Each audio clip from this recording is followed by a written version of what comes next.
नमस्ते प्रणाम। हम गीतकार दुर्गेश बेदर्दी और आज बहुत ही बरांड गाना लेके आयल बनी सैड सॉन्ग हमें तो आप सब कलाकार खातिर।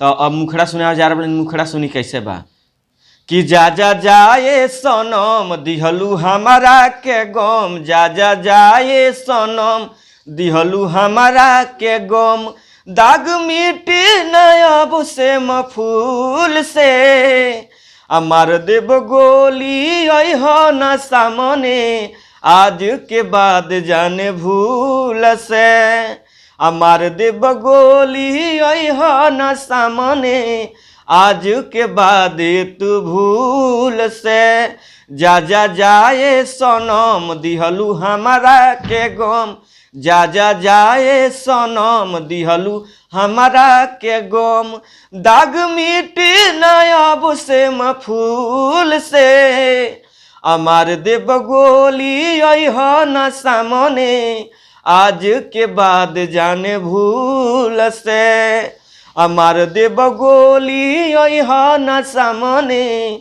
आज के बाद जाने भूल से। तो ये रहा मुखड़ा, आराम से आप सब गा सकतानी। अब आप सबके अंतरा सुनाव जा रहा अंतरा सुनी कैसे बा।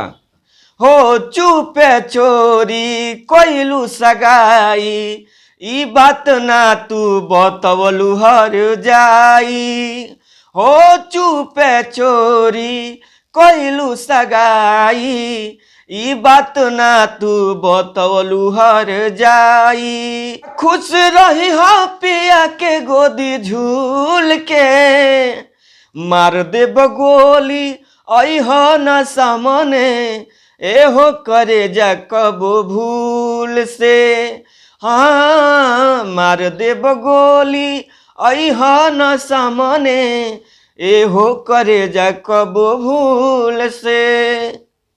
तो ई रहा अंतरा और लास्ट अंतरा खातिर आप सब हमारा नंबर पर कॉल कर सकतानी। थंबनेल में भी हम लगा देनी अपन नंबर और हम मोबाइल नंबर भी बता देतानी आप सबके। हमारा मोबाइल नंबर बा 9934529912 यानी 9934592912 जी। ई गाना गावे चाहता तो लास्ट अंतरा खातिर आप सब ये नंबर पर कॉल कर सकतानी, बोल सकतानी कि भैया ये हमारा गाना पसंद बा, हमरा गावे के बा, तो आप सबके हम लिख के व्हाट्सअप के माध्यम से भेज दें। और पर्सनली में जो गाना लिखावे चाहता तो पर्सनली में हम गाना लिखेनी और यूट्यूब पर चढ़ावे नहीं, एक से भी ब्रांड गाना लिखेनी पर्सनली में। और पर्सनली में लिखवावे खातिर पैसा लगेला। और जो नया म्यूजिक बनावे चाहता तो हमरा यहाँ खुद के अपना यहाँ म्यूजिक तैयार होला, ब्रांड एकदम म्यूजिक बनेला, कम बजट में ब्रांड म्यूजिक बन जाई, आप सब बनवा सकतनी हमरा यहाँ से।